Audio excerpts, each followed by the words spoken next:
ओम गणेशाय नमः। नमस्कार, मैं अविनाश सिंह। आज हम बात करेंगे मंगल महाराज के पंचम भाव में फल के विषय में। मंगल महाराज आपके यदि पंचम भाव में बैठे, ऑनलाइनर कहूँगा तो मंगल महाराज के लिए, चूँकि पंचम भाव आपका पुत्र भाव है और पुत्र भाव है, इसलिए जाति का और जातक दोनों के लिए संतान हानि बताई गई है हमारे ऋषियों द्वारा। संतान हानि कराते हैं मंगल महाराज यहाँ पर बैठ के, क्योंकि अगर पुत्र भाव में क्रूर ग्रह बैठे तो क्रूर ग्रह को 1 5 9 में उतना अच्छा माना नहीं गया है, और तो संतान हानि का योग बनता है। इसके अलावा यह शिक्षा भाव भी है, तो शिक्षा भाव में ऐसे जातक की शिक्षा हालांकि बाधित तो नहीं होती, मंगल महाराज से रिलेटेड शिक्षा प्राप्त करता है। हमारे ऋषियों ने कहा था कि ऐसा जातक जो है बुद्धिमान नहीं होता। तो शिक्षा बाधित हो या ना हो, बुद्धिमान नहीं होता, तो कदाचित उन्होंने कहा होगा शिक्षा बाधित होने के कारण ही कि ऐसा जातक जो है बुद्धिमान नहीं होता। ऐसा जातक जो होता है क्या होता है, चुगलखोर होता है ना। चुगलखोर यानी कम बुद्धि वाला है तो दूसरों की बुराई ढूंढता रहता है, खिन्न मन से जीवन व्यतीत करता है, इसलिए यह चुगलखोर होता है। हमारे जो पराशर मुनि हैं, आदि कवि ऋषि, जिन्होंने खोज की है, कह सकते हैं हम कि हमारे पराशर मुनि ने ही, एक तरह से उनको जनक माना जाता है हमारे ज्योतिष शास्त्र का।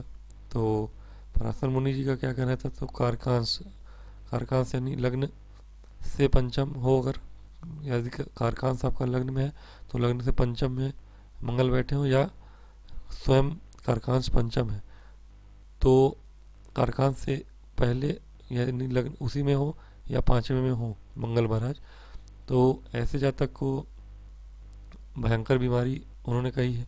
ऐसे जातक को जो है टीबी जैसी बीमारियां होती हैं, फोड़े फुंसी जैसी बीमारियां होती हैं, फोड़े फुंसी जैसी बीमारियां होती हैं, और कहीं ना कहीं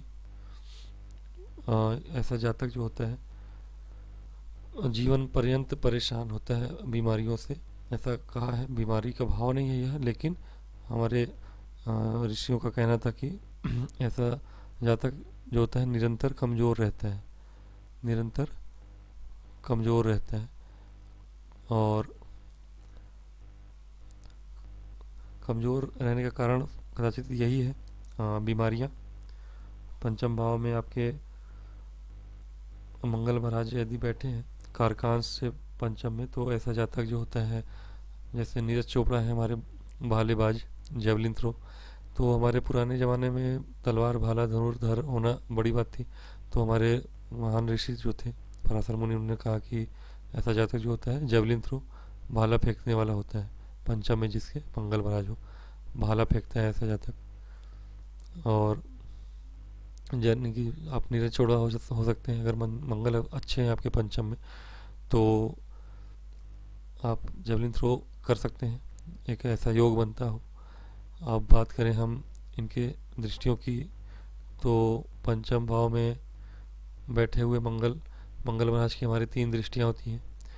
अच्छा, मैं आजकल कुछ पॉडकास्ट देख रहा था, और उस पॉडकास्ट में कुछ लोग ज्योतिष शास्त्र की जानकारी के बिना ही कहते हैं कि ज्योतिष शास्त्र सुडो साइंस है या जो भी है, और अच्छे से समझ नहीं पाते ज्योतिष शास्त्र का मतलब क्या है। एक मैं पूरा डेडिकेटेड वीडियो ही बनाऊंगा ज्योतिष शास्त्र को समझाने को लेकर, और उन्होंने दृष्टियां हैं क्या हैं, कैसे हैं ग्रह नक्षत्र, कैसे काम करते हैं हमारे शरीर पर, उनका क्या प्रभाव होता है, ये सब समझाऊंगा मैं। मंगल महाराज की पहली 3 दृष्टियां, जिनसे पहली दृष्टि अष्टम पे पड़ती है, चौथी दृष्टि इनकी, और दूसरी दृष्टि इनकी लाभ भाव पे पड़ेगी, ये अच्छी दृष्टि है। अष्टम पे दृष्टि पड़ना उतनी अच्छी नहीं मानी जाएगी।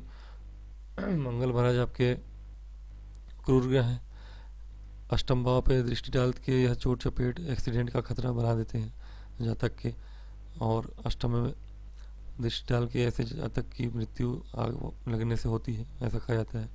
हम बैठे हों तो भी यह दृष्टि डाल रहे हो। लाभ भाव में दृष्टि डाल के आपको यह मंगल से रिलेटेड कामों में लाभ कराते हैं, कहीं ना कहीं ऐसा जातक जो है मंगल से रिलेटेड काम करे तो लाभ प्राप्त करता है। और द्वादश भाव में जातक की यह एक दृष्टि पड़ती है द्वादश भाव में, तो यह भी कोई अच्छी दृष्टि तो नहीं कही जाती।